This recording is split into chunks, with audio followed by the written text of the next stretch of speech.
Today on the podcast, we train and talk with professional boxer Jose Balderas. Jose is from Santa Maria, California, and at 25 years old is 9-0 with victories over Nestor Ramos and Josue Morales. He's now signed with PBC with Al Heyman. We talked the current state of boxing and his future. So let's go. So you can do it. Let's try that again. So 1, 2, 3. Nice. There you go. Now try to get it more in the rhythm. Ba, ba, ba. Make sure every single time you throw one punch, it's setting up your next punch. So this one is setting up the hook already. Give me this to set up the uppercut. So throw 1, 2, 3. 1, 2, 3. There you go. Now try it again. 1, 2, 3. There you go. Now try to swing a little more. There you go. Try that again. 1, 2, 3. Nice. There you go. Good. You want more? I'm good. That's good. Yeah. You good? Yeah. No, keep going. Oh, he's like, no, you want some more? There you go.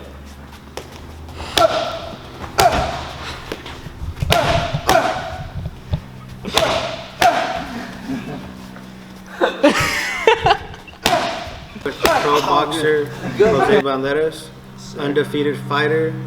How's it going, man? Good, bro. Thank you for having me. Thank you, man. Episode number 6 right here on the BCE Podcast.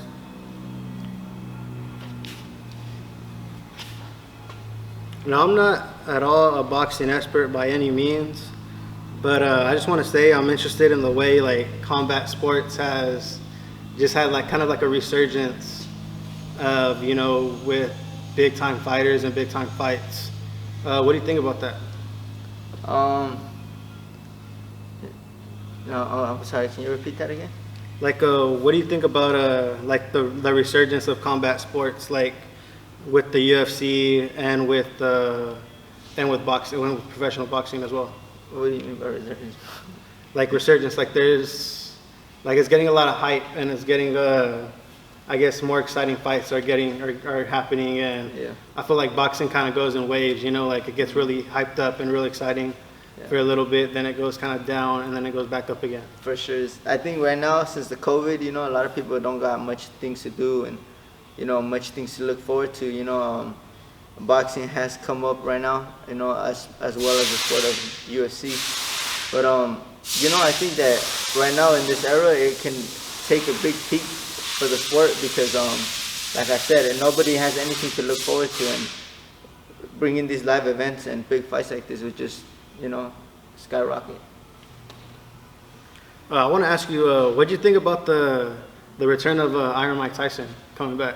It was motivating, you know, in certain areas, bro. You know, to see somebody you look up to, you know, who thought he was done, and he comes back, not the same, but he came back, and that's a lot for a lot of people, you know. Yeah, like, did you think that he looked tired at all during it? Yeah, I think it's right? just his age already, you know. His age is kicking in, and he's not the same as he used to, but nah, I think he did good, you know, for the most part.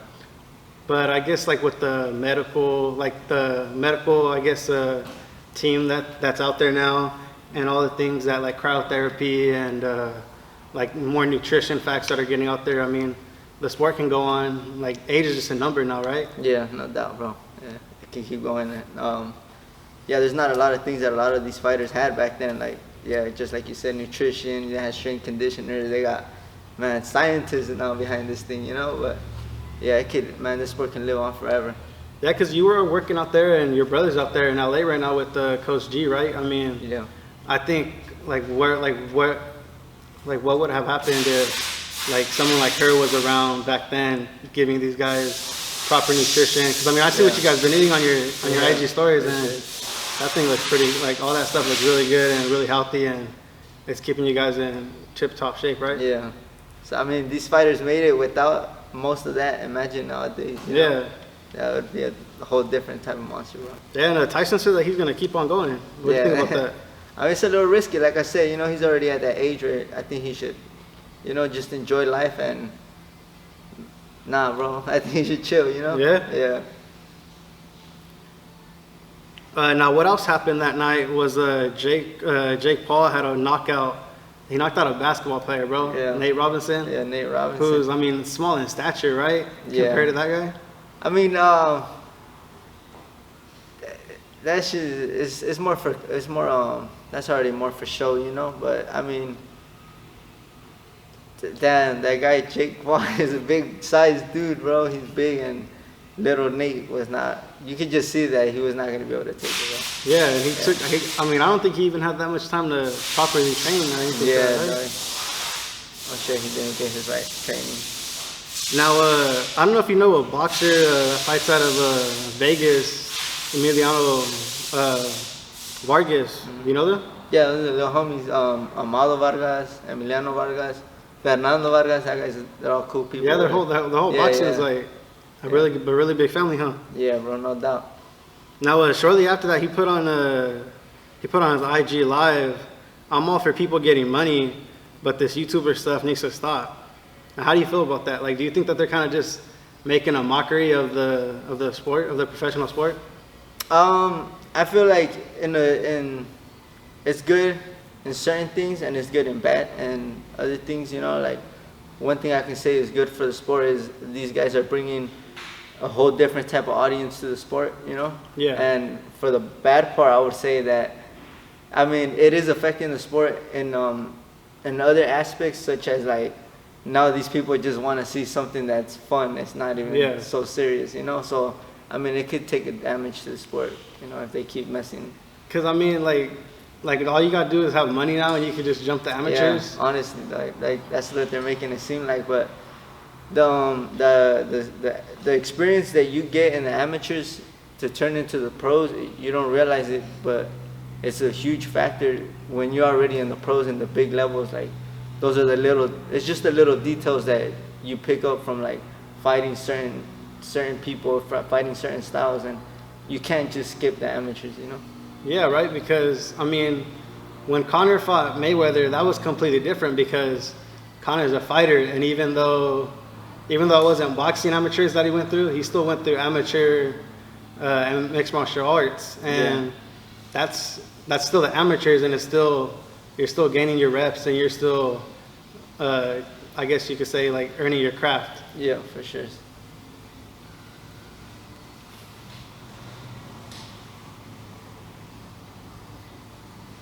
Can you tell me, like, speaking about amateur boxing, like, what's the big difference in your mind of amateurs versus the pros?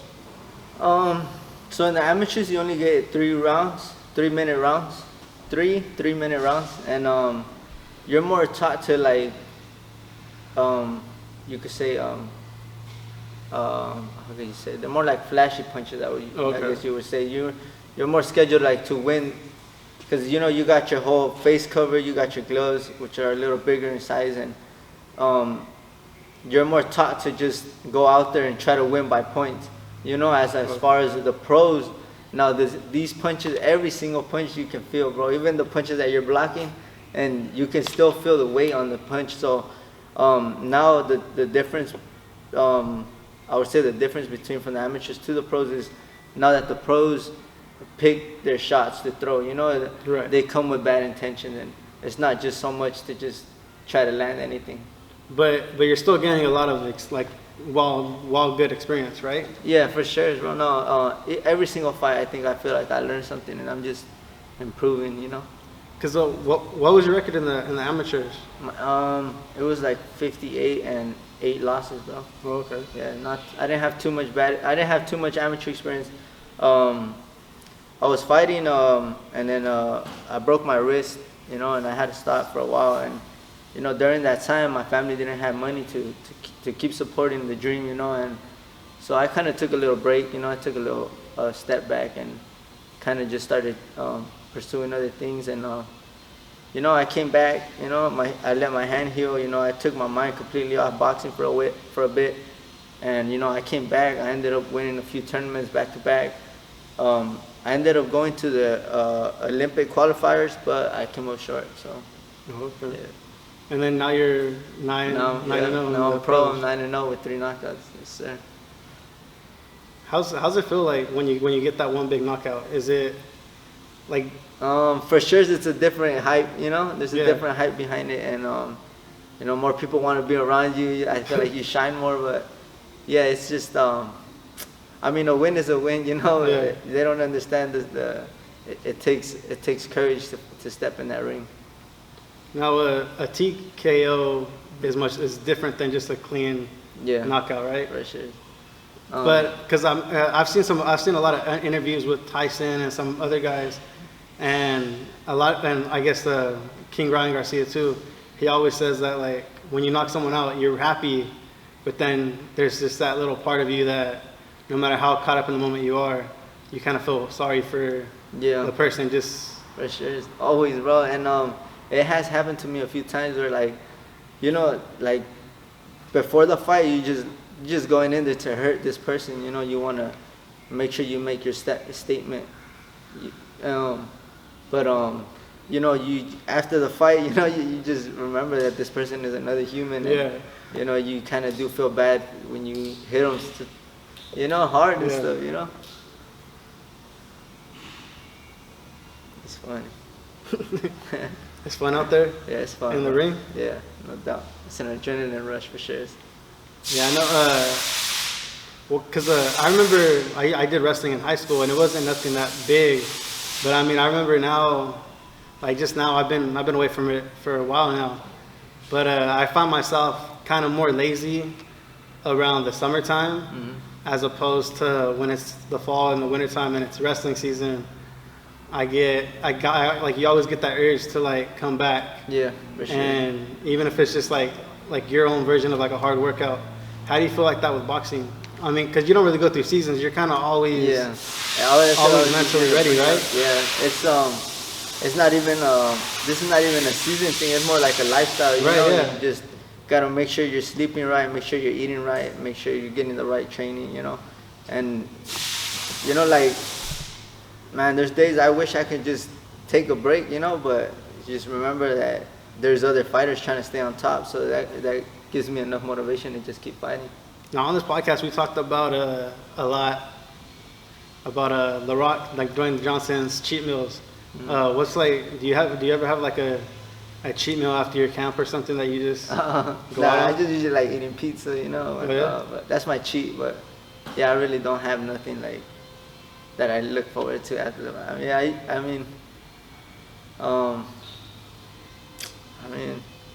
Damn, I usually miss my mom's cooking the most, Oh, yeah? Yeah, hell yeah. No, you're not signed to anybody, or are you? Because I know you yeah. fought a lot at Top Ranked, right? Yeah, no, not Top Or Rank. I was Ring fighting Star. in Ringstar, yeah. Yeah. So I was signed to Ringstar, and right now I'm signed to PVC, which is Al Heyman. And Okay. yeah, just working right now and just waiting to see what's next. Can you kind of like describe to us how? Because I remember Kid Kansas on his IG story one time too. He was just asking questions, and somebody asked him, "Oh, are you like? Would you ever join like, or be part of Team Canelo?" And he Yeah. was like, "No, I'm Team Garcia." Now, how did the team aspects work with boxing? Well, Team Garcia, I'm sure, is because that's his own person. That's his own person. But well, everybody's supportive in this sport. Like they see other fighters trying to make it to become champion, and they know what it takes to become champion. So, like it's just motivating to see another young man working hard. Yeah. Because I know sometimes in the MMA world, specifically with like the UFC, a lot of those guys sometimes, like I remember Stylebender said that they try to get him in a camp somewhere else, like just to go train and spar with them, help him out, and he didn't want to because that guy has somebody in his camp that he could potentially go up and fight someday. Okay. Is it like kind of like that in boxing as well?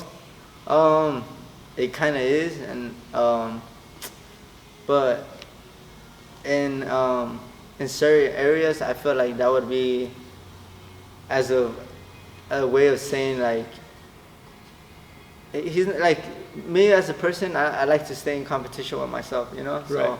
like I should not even worry about what this person is doing or what he's capable of, as long as I know what I'm capable of and what I could do, Because then you can, I guess you can kind of, I mean, I guess like, because when you come in to spar with him and help him out, Yeah. you're not showing all that you Yeah. have potentially, right? Yeah, it could, like, if it's somebody that I could potentially fight, yeah, you kind of tend to just work enough, you know, just to, Yeah. if there is a potential fight in the future, then you just, you know, you go all out.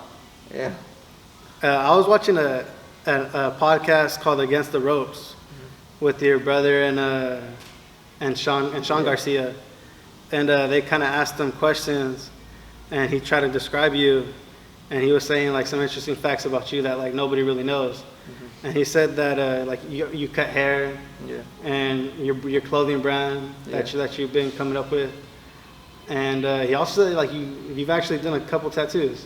No, I didn't do tattoos. I was just real artistic, you know. So, you know, it got to a point in high school where people knew me for drawing and stuff, and they would be like, "Yo, draw on me." So I would go and start drawing on them and stuff, and like, you know, then the word got around, and people were like, "Yo, do me a tattoo," and I was like, "Nah, man, chill out. I can't do that right now."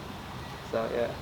So wait, so for your clothing, because I mean, I've been trying to start my own brand too, with the podcast. You know, the podcast is called BCE, Balanced Culture Experience, and I was just thinking that hey, why don't I can start my own little clothing brand on the side, and have like a shirt for different things that I encounter like on podcast trips, or just in any podcast that I do, and I could create a merch line to go to, like have like little ties to every little show.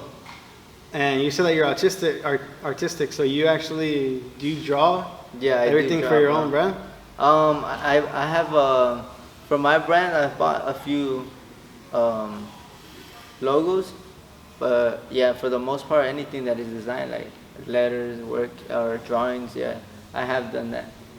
Because I come up with my own little sketch, but it's not really a sketch. It's just like placement, I guess.